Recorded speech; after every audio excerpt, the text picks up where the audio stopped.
एक दिन मैं और मेरी छोटी बहन एक पेड़ के नीचे झूला झूल रहे थे। बहन ने पेड़ के कुछ पत्ते तोड़े तो अचानक कराहने की आवाज आई। हमने इधर उधर देखा मगर कोई नजर न आया। जब बहन ने दोबारा पत्ते तोड़े तो फिर वही आवाज आई। मैंने डरते हुए पूछा, कौन? आवाज आई, मैं पेड़ हूं।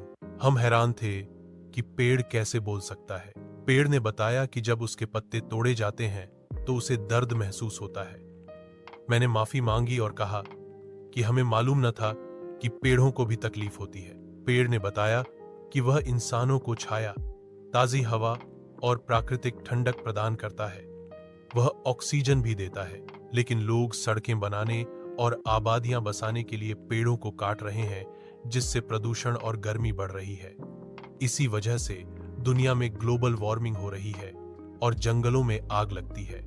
आखिर में दरख्त ने पैगाम दिया, ज्यादा से ज्यादा दरख्त लगाएं। अगर दरख्त काटना पड़े तो उसकी जगह नया दरख्त जरूर लगाएं और मेरे पत्ते न तोड़ें। जज़ाक अल्लाह।